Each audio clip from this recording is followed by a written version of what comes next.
The temporary ceasefire and release of some of the hostages from Gaza is expected to begin Friday morning.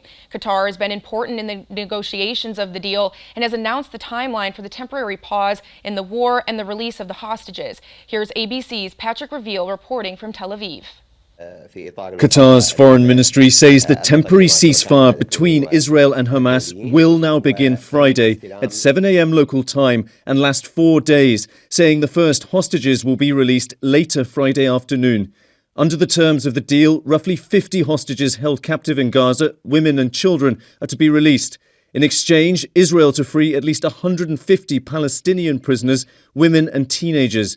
The Israeli government saying they've secured a list of names to be released, with the first 13 hostages to be handed over Friday and at least 10 more each day after until the temporary pause in the war expires, which could be extended up to 10 days if Hamas frees more hostages. Senior administration officials tell ABC News President Biden has been very hands-on in these negotiations, urging the Emir of Qatar to press Hamas to accept this deal and urging Israel's Prime Minister Benjamin Netanyahu to accept as well. During the pause in the conflict, Hamas says hundreds of trucks of much-needed humanitarian relief, medical aid and fuel will be allowed into the Gaza Strip. This 22-year-old student in Gaza telling ABC he's concerned over what will happen after the ceasefire.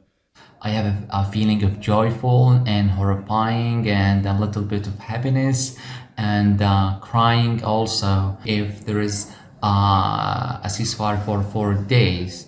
And after that, what's gonna happen? Meanwhile, the director of Al-Shifa Hospital was detained in Gaza and is now being questioned by Israel's security agency, which accuses the hospital of serving as a Hamas command and control center. Israel says that after the October 7th massacre, Hamas terrorists sought refuge within the hospital, claiming they brought at least 2 hostages into the hospital with them. The IDF saying it's questioning the hospital director to see if he was involved in terrorist activity. Patrick Reveal, ABC News, Tel Aviv.